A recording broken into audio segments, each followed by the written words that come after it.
Siragadikka serial நேயர்கள் அனைவருக்கும் வணக்கம். நம்ம முத்து மீனா 2 பேரும் ப்ரைஸ் வின் பண்ணிட்டு வந்ததை வச்சு வீட்டில் இருக்கிற எல்லாத்தையும் ரொம்ப சந்தோஷமாக சொல்லிக்கிட்டு இருக்காரு. அது மட்டும் இல்லாமல் அந்த டைமில் நம்ம அண்ணாமலைக்கு விஜயாவுக்கு எல்லாருக்கும் தெரியப்படுத்துகிற மாதிரி, அதாவது இந்த புருஷன் பொண்டாட்டி உறவு அப்படின்னாலே சண்டை சச்சரமாக இருக்கணும், அப்போ தான் அவங்களோட அன்பு இன்னும் அதிகரிக்கும் அப்படின்னு சொல்லிட்டு வந்து அந்த ஜட்ஜிங்க சொன்னாங்க. அது மட்டும் இல்லாமல் இன்னொரு விஷயமும் சொன்னாங்க.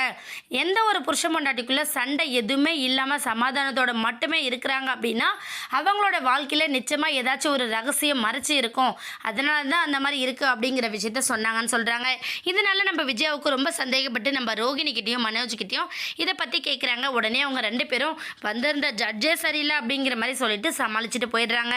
இன்னொரு பக்கம் இதை பற்றி நம்ம மனோஜோட மைண்டுக்குள்ளே ஓடிக்கிட்டே இருக்குது. ரோகிணிக்கிட்ட வந்து இந்த விஷயமா பேசுகிறாங்க. ரோகிணி, நம்ம 2 பேரும் ரொம்ப நல்ல பெஸ்ட்டு கப்புள்ஸ் தானே, இது நமக்கு ரொம்ப நல்லா தெரியல அப்படின்னு சொல்லிட்டு நம்ம மனோஜ் கேட்க, ரோகிணி வந்து ஆமாம் மனோஜ், இதில் நமக்கு என்ன சந்தேகம் இருக்குது, நம்மள மாதிரி ஃபேர் யாருமே இல்லை அப்படிங்கிற மாதிரி ரோகிணியும் சொல்கிறாங்க.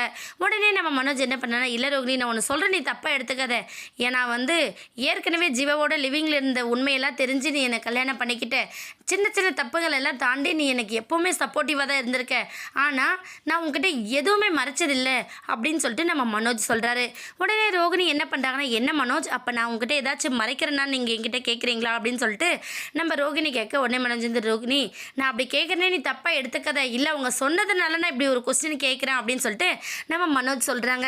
உடனே ரோகிணி என்ன பண்ணுறாங்கன்னா, ஏதாச்சும் ஒரு உண்மையை சொல்லுவோம் அப்படிங்கிற மாதிரி கொஞ்சம் வாயை திறக்க ஆரம்பிக்கிறாங்க. ஆனால் அதுக்கு முன்னாடியே நம்ம உண்மையை சொன்னோம் அப்படின்னா நம்மளோட வாழ்க்கையே இப்போ நம்ம கையில் இல்லாத ஆகிடும், அதனால் உண்மையை சொல்லக்கூடாது அப்படின்னு சொல்லிட்டு நம்ம ரோகிணி மனசுக்குள்ளே முடிவெடுத்துக்கிறாங்க. இல்லை மனோஜ், நான் உங்ககிட்ட எந்த விஷயத்தையும் மறைக்கல அப்படின்னு சொல்லி சமாளிச்சிடுறாங்க. இன்னொரு பக்கம் நம்ம ரவி ஸ்ருதி சொல்லவே தேவையில்லை. என்னதான் புது லவர்ஸ் மாதிரி 2 பேரும் சுற்றிக்கிட்டு இருந்தாலும் அப்பப்போ 2 பேரும் அடிச்சுக்க தான் செய்கிறாங்க. இப்போ அந்த ஈவெண்ட்டில் நடந்த விஷயத்தை பற்றி நம்ம ஸ்ருதி பேசுகிறாங்க. ஏன் ரவி, நீ என்கிட்ட ஏற்கனவே நம்ம இந்த விஷயத்தை பற்றி பேசியிருக்கோம், ஆனால் நீ என்னை கேட்காம அந்த டெசிஷன் எடுத்தது எனக்கு ரொம்ப வருத்தமாக தான் இருந்துச்சு அப்படிங்கிற மாதிரி ஸ்ருதி சொல்ல, உடனே ரவி வந்து என்ன சொல்கிற ஸ்ருதி, நான் என்ன டெசிஷன் எடுத்தேன் அப்படின்னு சொல்லி நம்ம ரவியும் கேட்குறாங்க. நீ நினைக்கிறபடி நான் குழந்தையெல்லாம் பெற்றுக்க மாட்டேன்னு சொன்னல, ஆனால் நீ ஏன் அதை புரிஞ்சிக்காமல் அங்கே சொன்ன அப்படின்னு சொல்லிட்டு நம்ம ஸ்ருதி ஒரு பக்கம் ஆர்கியூ பண்ணுறாங்க. என்னாக போதுன்னு வெயிட் பண்ணி பார்க்கலாம். இந்த வீடியோ உங்களுக்கு பிடிச்சிருந்தா மறக்காமல் நம்ம சேனலை சப்ஸ்கிரைப் பண்ணுங்கள். தேங்க்யூ.